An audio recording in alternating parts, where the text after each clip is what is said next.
Hello दोस्तों, जय माता दी।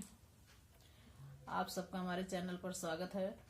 हम आज आप सबको एक बहुत पुराना गीत है उसको सुनाने जा रहे हैं, जो मेरी मम्मी गाती हैं और हमें बहुत अच्छा लगता है।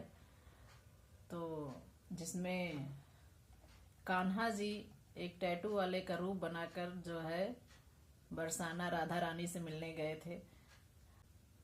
गोपियाँ कान्हा जी से क्या क्या बनाने की फरमाइश करती हैं, वो आप इस गाने में सुनिए और कमेंट करके ज़रूर बताइए कि आप लोगों को कैसा लगा।